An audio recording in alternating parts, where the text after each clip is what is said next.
Assalamualaikum warahmatullahi wabarakatuh. Apa kabar Anda semua di rumah? Mudah-mudahan hari ini semua dalam keadaan lancar segala aktivitasnya. Senang sekali saya Roni Waluyo kembali hadir di Visi Zakat, di mana di program ini kita akan membahas segala segi kehidupan dilihat dari hubungannya dengan zakat. Dan untuk kali ini, Visi Zakat mengambil tema zakat dan advokasi hukum. Dan kalau kita bicara soal hukum, kita tahu negara kita adalah negara hukum. Tapi ternyata katanya ya masih ada yang mengatakan bahwa hukum ini masih berpihak kepada orang yang mempunyai uang. Orang yang tidak punya uang, ya artinya siap-siap aja menghadapi hukuman.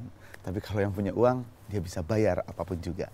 Nah, untuk itu telah kami undang atau kami hadirkan seorang pengacara muda ya yang hadir ke Visi Zakat kali ini, yaitu Mas Taufik Basari. Assalamualaikum Mas. Waalaikumsalam. Apa kabar?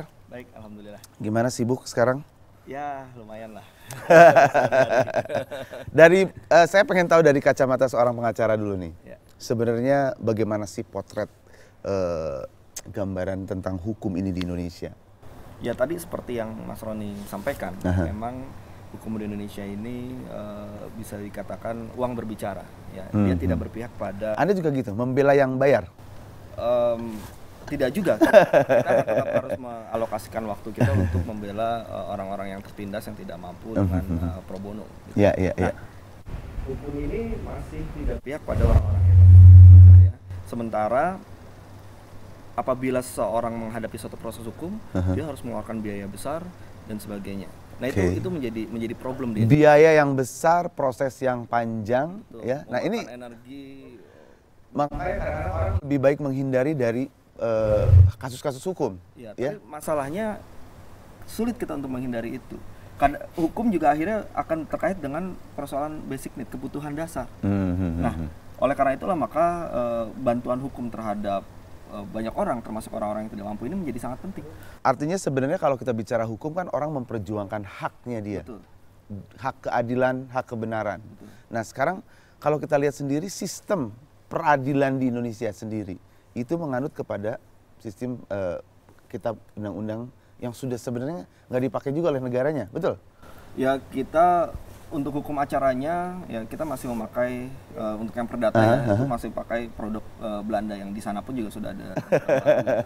Tapi untuk yang pidana kita pakai punya kita ya, tapi itu pun juga lama tahun 81 yang sebetulnya seharusnya sudah harus diperbarui tapi masih juga belum dilakukan perbaruan. Nah, hukum-hukum yang lama ini juga belum mengakomodir persoalan-persoalan belum update gitu ya? Iya, yang kompleks. Kasusnya udah semakin berkembang. Tidak mampu ini. Kasusnya udah berkembang, tapi produk hukumnya tetap itu juga. Iya, nah, sekarang masalah bagaimana masyarakat, kan hukum itu harusnya melindungi masyarakat, semua masyarakat, lapisan masyarakat. Bagaimana masyarakat ini, kita bicara soal masyarakat yang golongan menengah ke bawah lah. Bagaimana mereka bisa mendapatkan istilahnya pendampingan ataupun apapun juga itu namanya dari advokasi, dari advokat gitu, agar mereka bisa maju ke pengadilan tanpa harus mikir, aduh saya bayar berapa ya, gitu loh. Ya, sebenarnya ada kewajiban bagi advokat untuk mengalokasikan waktu mereka untuk melakukan kerja-kerja pro bono, ya, kerja-kerja pendampingan hukum, pemberian bantuan hukum cuma-cuma kepada orang-orang yang tidak mampu. Tapi masalahnya ini belum berjalan di Indonesia, gitu ya. Pada akhirnya kita berharap pada lembaga-lembaga bantuan hukum yang ada. Nah, lembaga-lembaga bantuan hukum ini ada beberapa di Indonesia, gitu ya, yang secara konsisten dia memberikan bantuan hukum cuma-cuma terhadap orang-orang tidak mampu ini. Nah, tapi masalahnya adalah ada keterbatasan sumber daya manusia. Ya, orang-orang yang mau bergerak di bidang bantuan hukum cuma-cuma ini tidak banyak, gitu ya. Selain itu juga masalah dana, ya. Dana tentu ketika melakukan pendampingan hukum membutuhkan dana. Nah, dana ini kita sulit mengharapkan dari masyarakat. Pada akhirnya mengharapkan donor dari luar negeri, gitu. Padahal supaya lembaga bantuan hukum ini bisa berjalan secara panjang, dukungan dari masyarakat ini juga diperlukan. Kenapa? Karena apapun kita bisa saling berbagi. Masyarakat membantu lembaga bantuan hukum yang ada, itu juga bagian dari masyarakat membantu terhadap sesamanya. Oke, sekarang sebenarnya lembaga bantuan hukum ini lebih bersifat mereka hanya menunggu laporan saja, atau mereka juga melihat kasus-kasus yang ada terjadi gitu loh? Ya, awalnya memang dahulu lembaga bantuan hukum ini lebih bersifat begitu ada laporan kemudian melakukan pendampingan. Tapi metode pendampingan hukum dan bantuan hukum ini berkembang ya. Sekarang sudah kita mulai kembangkan peran yang lebih aktif. Jadi jemput bola ya? Betul, para pekerja bantuan hukum ini masuk ke tengah-tengah masyarakat, masuk ke komunitas-komunitas tertentu yang tidak mampu ini. Kita memberikan penyuluhan, kita melakukan diskusi-diskusi. Lalu dari situ akan muncul persoalan-persoalan di tengah-tengah masyarakat apa-apa saja. Nah dari situ kita bisa pilah-pilah mana yang kita butuhkan pendampingan hukum, mana yang kita bisa berdayakan masyarakat untuk bisa mengadvokasi dirinya sendiri. Baik. Nah masalahnya sekarang ya kita juga harus realistis, artinya bahwa masyarakat kita ini cukup buta tentang hukum gitu ya. Nah sekarang kasih tahu deh cara-caranya gimana sih kalau mereka ingin mengajukan minta bantuan kepada lembaga bantuan hukum ini. Ya. Bagi masyarakat yang ingin mendapatkan bantuan hukum secara cuma-cuma bisa mendatangi LBH-LBH yang dikenal konsisten terhadap pemberian bantuan hukum cuma-cuma ini ya. Di Jakarta saja misalnya ada LBH Jakarta, kemudian payungnya ada YLBHI. YLBHI memiliki 14 kantor di daerah-daerah di seluruh Indonesia. Gitu. Juga ada lembaga yang saya dirikan namanya LBH Masyarakat, ada PBHI dan sebagainya. Nah, ketika datang ke LBH ini bisa sampaikan apa permasalahannya, kemudian ya bersama-sama dengan para advokat di dalam lembaga bantuan hukum itu mengadvokasi kasusnya. Nah, salah satu ciri khas dari lembaga bantuan hukum ini adalah mengajak orang yang dibantu untuk turut serta mengadvokasi kasus sendiri. Gitu. Jadi dia tahu, ya. Jadi suatu waktu ketika yang bersangkutan menghadapi persoalan yang sama, dia sudah punya pengalaman. Iya. Ataupun misalnya nggak hanya dia yang terjadi pada dia sendiri, melihat orang lain atau di sekitarnya. Iya. Nah kalau advokat biasanya hanya silakan datang ke saya, tahu beres, kasih uang ke saya, tidur nanti semua beres. Tidak. Nah, LBH ini dalam melakukan advokasinya juga memberdayakan orang yang melakukan edukasi berarti ya. Baik, Mas Taufik, obrolan kita sangat menarik sekali dan seperti saya katakan tadi, kalau saya sih berpendapat karena melihat begitu panjangnya proses hukum, saya sih lebih baik menghindar untuk menghadapi masalah-masalah hukum. Benar nggak? Kita akan teruskan obrolan setelah kita lihat yang berikut ini.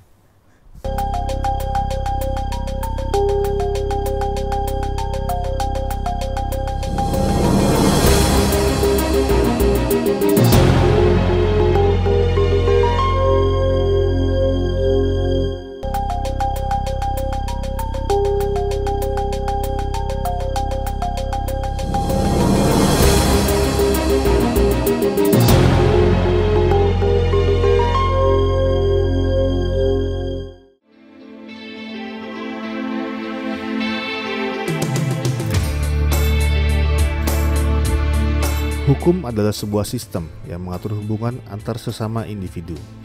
Individu dengan lembaga dan hubungan antara lembaga dengan lembaga. Hukum memiliki konsekuensi yang mengikat secara fisik ataupun moral. Hukum tidak pandang bulu. Siapa saja yang melanggar hukum akan ditindak sesuai ketentuan yang berlaku. Itulah idealisme hukum yang masih terus diupayakan realisasinya di negara kita. Pandangan umum mengenai hukum di negara kita adalah hukum selalu berpihak kepada pemilik harta dan kekuasaan. Beragam cara untuk menegakkan hukum di negeri ini terus dilakukan. Banyaknya kasus korupsi pejabat yang terungkap menunjukkan mulai berjalannya sistem hukum ke arah yang lebih baik. Tarik ulur dan permainan politik kerap mewarnai. Namun apapun yang terjadi, hukum haruslah tegak. Islam berazaskan keadilan dan melindungi kaum lemah. Keadilan adalah asas utama dan yang terpenting dari pelaksanaan hukum. Pemberdayaan masyarakat adalah salah satu cara menegakkan keadilan. Zakat berperan penting dalam memberdayakan masyarakat dan mengurangi ketidakadilan bukan hanya di bidang hukum, tetapi juga pada bidang kehidupan lainnya. Ya, kalau kita lihat dari tayangan tadi, tentunya kita juga merasa prihatin mungkin ya dengan kondisi hukum saat ini. Nah, kalau tadi sudah cerita soal LBH, mungkin ini juga masyarakat banyak yang belum tahu. Sebenarnya yang ada di LBH itu semuanya pengacara kah? Atau gimana sih sebenarnya? Ya, ada pengacaranya, ada advokatnya, tapi ada juga volunteer ya, baik itu fresh graduate, mahasiswa yang baru, lulusan hukum yang baru, atau juga mahasiswa hukum.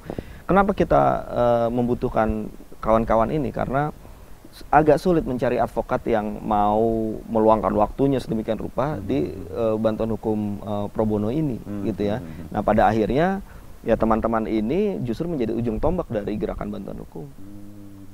Jadi sebenarnya LBH itu di dalamnya tidak hanya selalu seorang pengacara, tapi justru dicarilah volunteer-volunteer yang ada gitu ya. Iya, betul. Nah, sekarang saya akan hadirkan tamu kita yang lain. Sebenarnya bukan tamu, tapi saya anggap tuan rumah juga. Sering ngobrol bersama saya di sini. Direktur Eksekutif dari Dompet Duafa, Mas Ahmad Juwaini. Mana nih Mas Ahmad nih? Ini dia sudah datang. Apa kabar? Waalaikumsalam. Makin seger aja nih kelihatannya nih, ya. Alhamdulillah. Kalau kita bersaingnya dari rambut, ya. Rambut kita dulu-duluan gondrong. Ya, sama lah. Mas Ahmad, kita lagi ngobrol soal masalah hukum. Iya. Ya, kita tahu bahwa masyarakat, terutama masyarakat golongan menengah ke bawah, yang artinya tidak bisa membayar mahal seorang pengacara, betul. Perlu dong itu dapat perlindungan atau pendampingan. Nah, ini menurut Mas Ahmad gimana nih? Iya, karena Dompet Duafa itu kan spiritnya adalah membantu orang-orang yang duafa, membantu orang-orang susah. Apalagi ada spirit ini kan, membela kaum mustadafin, ya kan. Jadi kami dididik dengan pemahaman zakat itu seperti itu. Karena itu menjadi tugas kami untuk juga menyisihkan lah sebagian dari dana kami itu untuk aktivitas-aktivitas dalam rangka membela orang-orang duafa itu dalam kasus-kasus hukum gitu. Punya tim pengacara khusus? Kami secara khusus tidak, tetapi kami me-hire dalam tanda petik atau kerjasama ya dengan beberapa LBH yang kita anggap mewakili dan memiliki spirit yang sama dengan kami. Gitu. Lebih banyak mana? Artinya kan mungkin tidak banyak juga orang yang tahu bahwa Dompet Duafa sudah sampai ke masalah pendampingan advokasi segala macam ya. Artinya orang yang datang untuk minta bantuan hukum atau melihat ini kasus kayaknya perlu dibantu misalnya gitu. Gimana? Kedua-duanya. Jadi pernah misalnya contohnya yang kami langsung saja, artinya kemudian karena orang itu datang pada kami, dia pernah ditusuk oleh seseorang. Dan orang ini punya jaringan dengan polisi di daerah itu gitu. Jadi dia diamankan dan tidak dibawa kasusnya ke pengadilan. Nah, dia mengadu kepada kita karena dia meyakini sekali, dan ada yang juga menjadi saksi, cuma saksinya nggak mau ngomong juga pada waktu takut itu. Iya, takut itu. Akhirnya kita sewakan pengacara, kita bayarin pengacara itu untuk membela, dan akhirnya orang itu dibawa ke penjara pada akhirnya, divonis itu setelah kasusnya cukup lama ya dilakukan persidangan. Gitu. Artinya siapapun bisa datang dengan masalah hukum, soalnya kita bicara masalah bukti-bukti sih ya Mas ya? Iya, betul. Kalau misalnya kita merasa, walaupun kita benar, tapi tidak ada bukti-bukti atau saksi-saksi, ya menjadi sulit. Apalagi kalau kita awam hukum gitu ya, yang sebetulnya buktinya ada di depan mata, tapi kita tidak memahami bahwa itu adalah bukti, akhirnya sia-sia. Tidak menjadi bukti barang itu. Kalau bukti ataupun saksi yang bisa istilahnya mengantarkan kita ke meja pengadilan, kira-kira syarat-syarat standarnya apa sih sebenarnya? Ya, alat-alat bukti itu kan dia bisa berbentuk saksi, bisa berbentuk dokumen, surat gitu ya, bisa berbentuk keterangan ahli dan sebagainya. Nah, itu ya tetap saja harus kita pelajari untuk kita bisa kualifikasikan apakah ini bisa jadi alat bukti atau tidak. Nah, itulah peran advokat di situ dalam menganalisis bukti-bukti yang ada. Jadi masalah adil nih, masalah. Artinya kadang-kadang kita melihat bahwa secara kasat mata benar salahnya udah ketahuan, tapi karena yang salah mungkin punya bukti-bukti ataupun saksi-saksi yang bisa meringankan, akhirnya jadi bebas. Betul. Nah, ini masalah keadilan gimana nih Mas? Iya, jadi saya kira kalau dalam kasus-kasus hukum seperti ini sebaiknya kita juga menggunakan pengacara-pengacara yang baik, yang bagus ya. Kalau memang itu bukan dilakukan oleh orang-orang yang bisa melakukannya, kita juga kan bisa kasus yang seharusnya dimenangkan oleh kaum duafa bisa kalah kalau kemudian menggunakan serampangan gitu. Baik, maksudnya pengacara baik belum tentu populer ya? Iya, saya kira intinya adalah yang kita cari adalah pengacara-pengacara yang memiliki spirit juga melakukan pembelaan terhadap orang-orang kecil. Setuju, itu yang saya. paling penting. Nah, kalau program, ya kita bicara soal program Dompet Duafa khusus ya, ada nggak yang untuk masalah advokasi ini? Iya, jadi kita misalnya kerjasama dengan YLBHI misalnya. YLBHI punya kasus-kasus yang terkait dengan sosial itu, ya kita ikut bekerja sama dengan mereka. Kemudian kalau kampanye kesadaran hukum misalnya di daerah-daerah yang banyak masyarakat grassroots misalnya, ya kita juga sekali-sekali melakukan gitu tentang bahwa sebenarnya masyarakat kita harus punya juga pengetahuan-pengetahuan seperti itu. Atau melakukan edukasi, misalnya melakukan penyuluhan ataupun mengenai pengetahuan tentang hukum ini? Iya, saya kira meskipun kita kebanyakan tidak langsung ya kalau yang seperti itu, karena kita melakukannya dengan pihak lain yang kita ajak kerjasama gitu, kalau yang seperti itu. Mas Taufik, saya pengen tanya nih, sebetulnya biaya tertinggi dari sebuah kasus hukum itu apa sih? Artinya kenapa kok bisa mahal istilahnya gitu loh? Ya kalau terkait dengan jasa advokatnya, dia bisa jadi mahal. Ya tergantung memang advokatnya masing-masing. Emang beda-beda ya tarifnya? Beda-beda. Per jam kah atau per kasus kah? Ada yang per jam, ada yang per kasus. Beda-beda. Si advokat itu yang dia akan menentukan sendiri. Ya, masalahnya memang tidak ada ukurannya juga. Gitu. Artinya advokat menentukan tarifnya itu berdasarkan kasusnya Biasanya atau berdasarkan orangnya? Biasanya yang terjadi adalah berdasarkan tingkat kesulitan, karena energi waktu yang dia keluarkan itu dia akan hitung sebagai suatu yang bernilai. Itu yang menjadi mahal. Gitu ya. Kalau kasusnya mudah ya murah, kalau sulit ya dia akan menjadi besar. Nah selain itu juga karena proses hukum di Indonesia ini sedemikian panjangnya, nah akhirnya biaya operasionalnya itu juga menjadi mahal. Nah itu yang membuat hukum di Indonesia ini mahal. Sementara negara dia belum mengalokasikan secara khusus satu pembiayaan yang bisa menekan biaya proses hukum ini menjadi murah khusus untuk orang-orang yang tidak mampu ini. Nah akhirnya peran-peran dompet duafa ini menjadi sangat vital dan sangat signifikan. Artinya mungkin dompet duafa juga melihat bahwa ini perlu dibantu dalam dananya misalnya, dilakukan seperti itu. Iya seperti itu. Karena banyak kan sebenarnya kita sendiri menyaksikan banyak orang-orang yang sebenarnya dia bermasalah dalam arti punya kasus hukum, tapi kemudian dia tidak melanjutkan atau tidak mau memperkarakan persoalan itu karena merasa bahwa saya tidak punya uang untuk bahkan untuk sekedar berangkat dari kota kecil ke kota yang punya tempat untuk mulai bersidang misalnya. Itu kita ketemukan kasus seperti itu. Iya gitu. Baik. Ini menarik sekali ya. Dan saya juga pengen tahu nanti ya, kok proses hukum di Indonesia itu kenapa kok bisa jadi panjang? Artinya sebenarnya ngapain aja gitu loh dipanjang-panjangin? Kenapa nggak bisa lebih cepat, lebih singkat, lebih murah akhirnya gitu kan? Kita akan lanjutkan setelah yang berikut ini.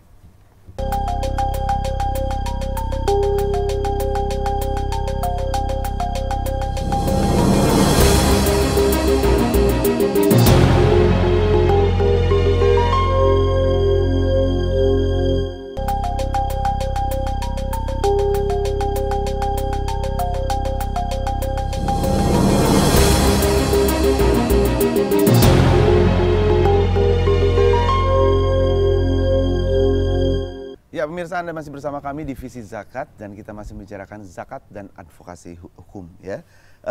Masih bersama Mas Ahmad Juwaini dan juga Mas Taufik Basari. Ini saya tadi sedikit kenapa sih kok kayaknya proses hukum ya, peradilan itu kok nggak bisa dipersingkat sih? Padahal sebenarnya ada prinsip atau asas peradilan yang murah, cepat dan sederhana. Tapi pada prakteknya dia tidak berjalan. Kenapa gitu? Artinya belum dari proses pertama pasti penyelidikan. Penyelidikan, kemudian naik ke penyidikan, kemudian penuntutan dan akhirnya proses di persidangan. Capek ya? Ya itu pun juga panjang-panjang gitu ya. Kadang tarik ulurnya juga dari polisi ke kejaksaan baru ke pengadilan. Ya gitu. itu untuk yang pidana. Yang belum yang perdata mengumpulkan bukti, nanti dalam proses persidangan juga ada jawab menjawab dan sebagainya. Nah, yang jadi persoalan adalah para pelaku di dalam proses hukum ini, ya termasuk juga advokat, tidak berupaya untuk menyederhanakan prosesnya, gitu. Saya termasuk advokat kan, ya kita ini banyak yang merasa nyaman dengan kondisi yang seperti ini. Nyantai gitu. Itu dia. Nah, jadi memang harus ada satu perubahan yang mendasar, yang komprehensif terhadap proses hukum ini supaya dia lebih sederhana seperti asas yang memang sudah dinyatakan itu, peradilan yang murah, cepat, sederhana. Dan yang paling penting adalah memang adil seadil-adilnya, benar nggak? Ada masalah Bisa seperti itu. soal keadilan ya. Yang kita sayangkan jangan sampai seseorang tidak mendapatkan keadilan hanya karena dia terbentur oleh masalah pembiayaan. Iya, Itu orang udah sekali. apatis gitu kan. Iya. Aduh, ngapain sih lama gitu kan, udah malas duluan, ya udahlah terserah deh, pasrah aja gitu kan. Jadi masalah keadilan sendiri sekarang nggak bisa ditegakkan karena masalah itu, betul nggak? Betul. Nah, Mas, mengenai dompet duafa, berapa sih kalau boleh tahu nih ya alokasi dana yang disisihkan untuk masalah advokasi hukum ini? Ya, kita kalau dari segi Nilai. jumlah tertentunya sih sebenarnya kita belum punya alokasi yang sangat Khusus spesifik saya. berapa gitu. Tapi sekurang-kurangnya kita selalu lah menyediakan dana untuk melakukan kegiatan-kegiatan itu gitu. Karena kita paling tidak melihat juga perkembangan masalah ya. Artinya kalau memang ada kegiatan-kegiatan seperti itu yang kita ketahui perlu kita support, ya kita support gitu. Kemudian kalau datang orang-orang yang tidak mampu dan kita datang kepada kita atau kita ketahui punya kasus dan dia seharusnya pantas dibela, ya kita biayai. Tapi gitu. sejauh ini dari kasus-kasus yang pernah dibantu oleh pihak dompet duafa, kebanyakan artinya bukan masalah menang kalah, tapi apakah benar-benar mendapat keadilan? Ya sejauh yang kita amati sekurang-kurangnya kebanyakan yang kita biaya itu akhirnya dia menang gitu. Menang karena memang kebanyakan masalahnya sebenarnya adalah dia tidak punya uang untuk membela kasusnya. Sebenarnya itu masalahnya. Atau masuk ke pengadilan? Sebenarnya dia kan sudah datang dengan keyakinan dan kebenaran sampai nangis-nangis bahwa sebenarnya saya yakin bahwa saya tuh didolimi dalam tanda petik seperti itu. Oke. Jadi Nah, sekarang gitu. balik lagi ke masalah LBH ya, Lembaga Bantuan Hukum. Tadi dikatakan bahwa salah satu kendalanya adalah masalah sumber daya manusia. Kendala lain, apakah regulasi pemerintah atau masyarakat yang saya bilang tadi apatis terhadap hukum? Ya masalahnya memang agak kompleks ya. Yang terutama pasti memang masalah sumber daya manusia. Tapi juga masalah regulasinya juga masih belum memihak ya kepada masyarakat yang tidak mampu ini.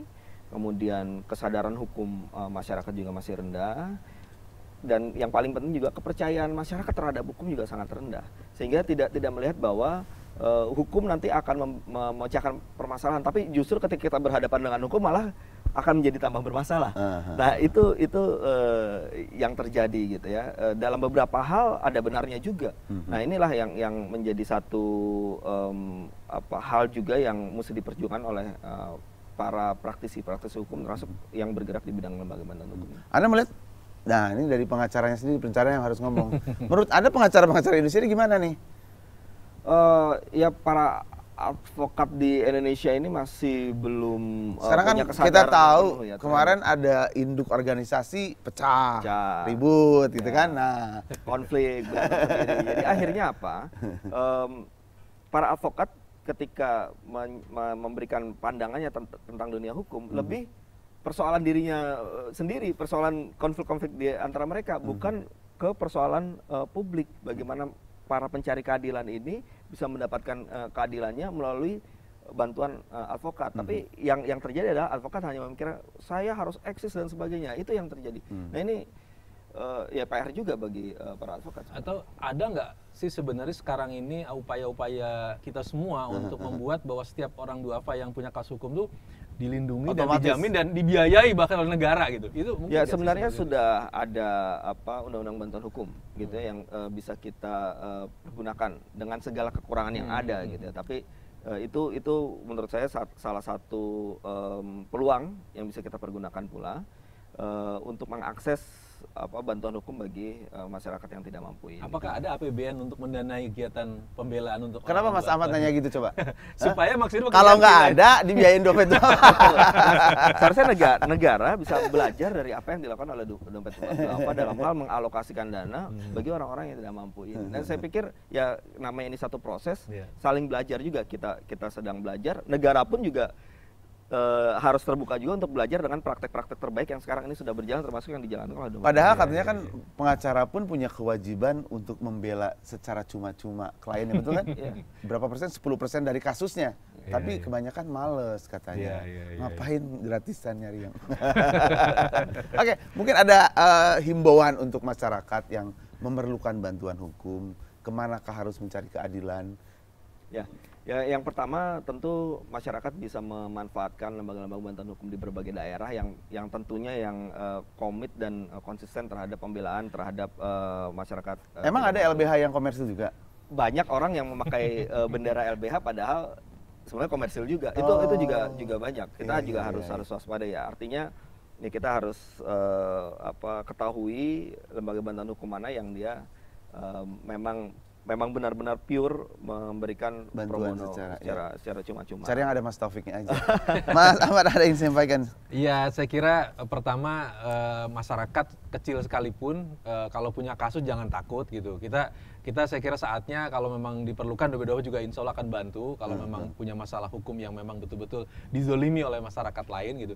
Kemudian yang kedua, masyarakat yang punya kemampuan dana juga mohon untuk tidak segan mengalurkan dananya untuk membantu kegiatan-kegiatan seperti ini, gitu. Termasuk yang melalui dompet duafa itu bisa dilakukan. Gitu. Baik, terima kasih Mas Ahmad juga Mas Taufik sudah ada di Visi Zakat hari ini. Dan yang pasti dari obrolan ini mudah-mudahan juga menambah informasi untuk Anda semua, terutama yang mungkin saat ini sedang menghadapi masalah dan kasus hukum dan mentok karena masalah biaya tadi. Anda tinggal cari dompet duafa atau lembaga bantuan hukum terdekat di daerah Anda. Saya Roni Waluyo undur diri, kita ketemu lagi di Visi Zakat berikutnya. Assalamualaikum warahmatullahi wabarakatuh.